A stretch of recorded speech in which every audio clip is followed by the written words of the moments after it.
Hey everyone! Welcome to my channel.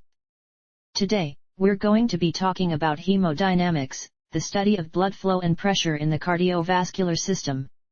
We'll look at how the body's circulatory system works, the different types of hemodynamic measurements, and the role of hemodynamics in diagnosing and treating heart and vascular diseases.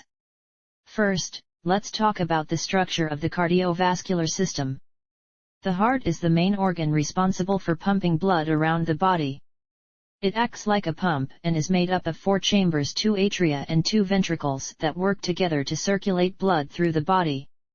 Blood is then carried away from the heart to the lungs and other organs by a network of arteries and veins. The pressure of the blood in these vessels is known as the systemic circulation. High pressure in the arteries helps push blood around the body, while lower pressure in the veins allows blood to flow back to the heart. Next, let's look at the different types of hemodynamic measurements.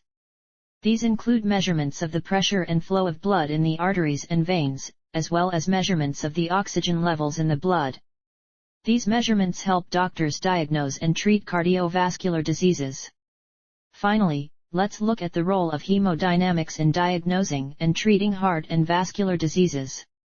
Hemodynamic measurements can be used to detect blockages in the arteries, to assess the function of the heart, and to monitor the effects of treatments. They can also help doctors determine the severity of a heart attack or stroke and make decisions about the best course of treatment. That's it for today's video. I hope you found it interesting and informative.